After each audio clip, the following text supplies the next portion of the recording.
Terlihat pasangan muda yang sedang menghabiskan waktunya di sore hari. Kamu udah selesaikan tugasnya? Ya udah semua sih, paling tinggal dikit-dikit. Udah mau jam 5 nih, kamu mau pulang nggak? Kamu mau pulang? Iya. Ya udah deh kalau mau pulang mah, tapi besok ketemu lagi kan? Bisa, nanti bisa ketemu. Yaudah, Ya ayo. udah.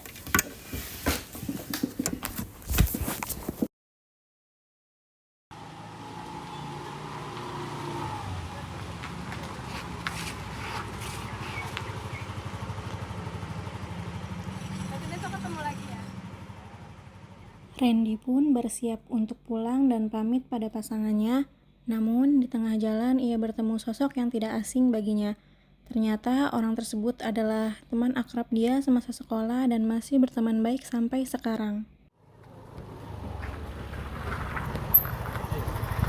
Apa mungkin nih? Iya nih, habis pergi dari sana kehabisan uang cashnya. Mau bareng nggak? Boleh? Serius nih boleh? Boleh.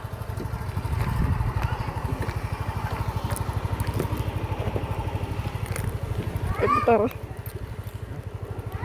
Yuk.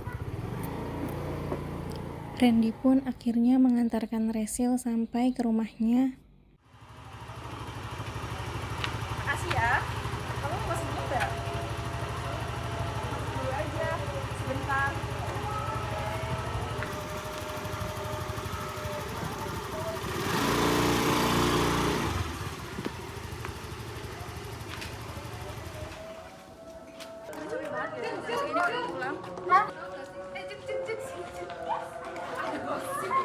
Tau gak sih tadi tuh si Reza bawa cowok tahu? Iya. Berdua itu. Iya, di dalam. Padahal dia tuh Gak sih? sendirian di rumah itu. Ya mana sih? Udah lama. Anak kompleks sana. Di sana ya. Udah bawa cewek juga, udah punya cewek. Jadi tuh sedih aja tau. Ayo Ren masuk. Ini nggak siapa-siapa. Gak ada. Ada mana?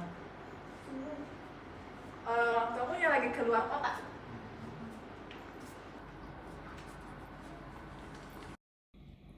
Percakapan demi percakapan pun mengalir.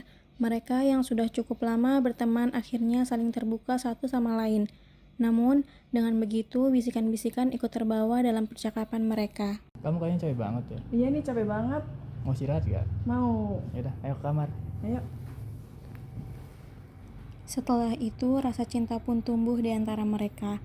Mereka saling bertatapan dan terjadilah hal-hal yang tidak diinginkan.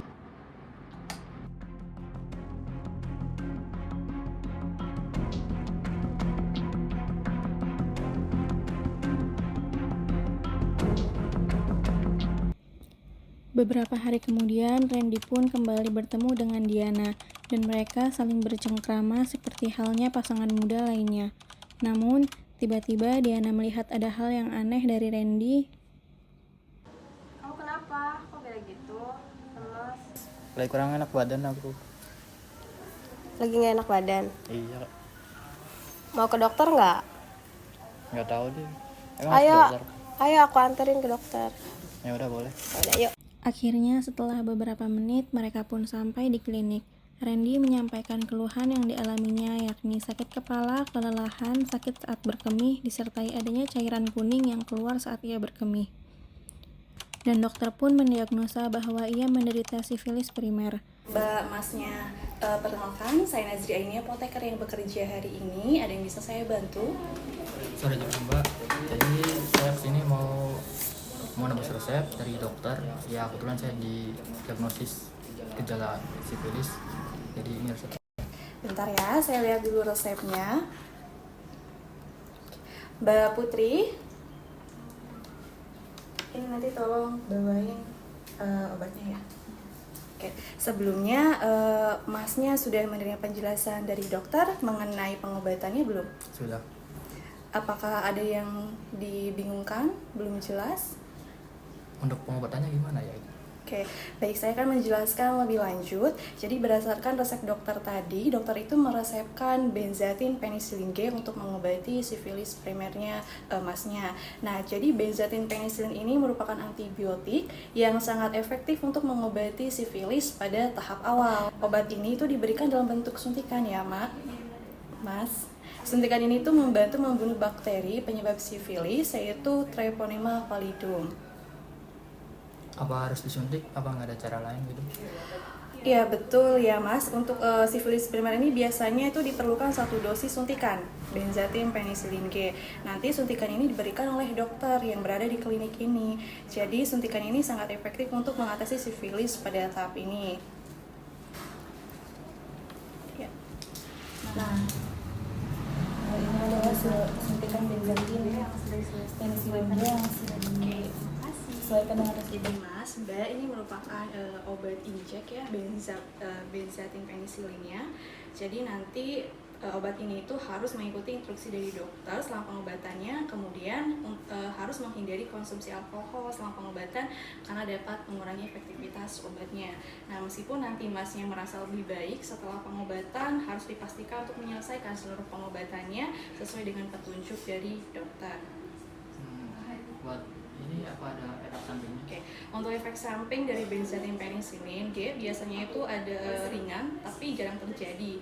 Nah, nanti biasanya itu merasakan rasa nyeri di area suntikannya, kemudian sedikit demam atau ruam kulit ringan. Namun jika masih mengalami reaksi alergi yang lebih berat seperti sesak nafas, kemudian pembengkakan pada wajah atau tenggorokan, segera cari pertolongan medis.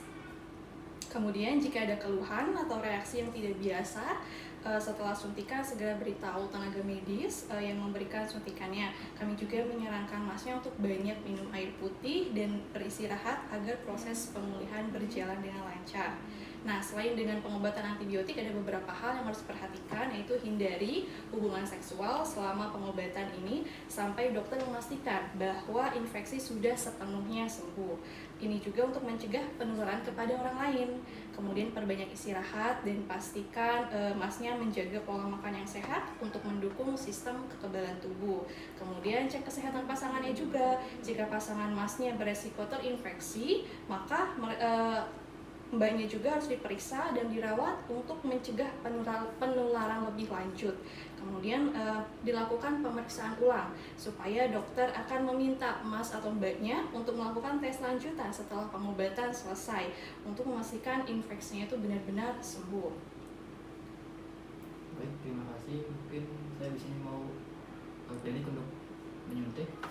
Oke, sama-sama ya Pak. Pastikan nanti untuk mengikuti anjuran dokter dan juga apoteker. Jika ada pertanyaan lebih lanjut atau merasa tidak nyaman setelah pengobatan, jangan ragu untuk menghubungi saya. Saya siap untuk membantu. Terima kasih. Terima kasih juga.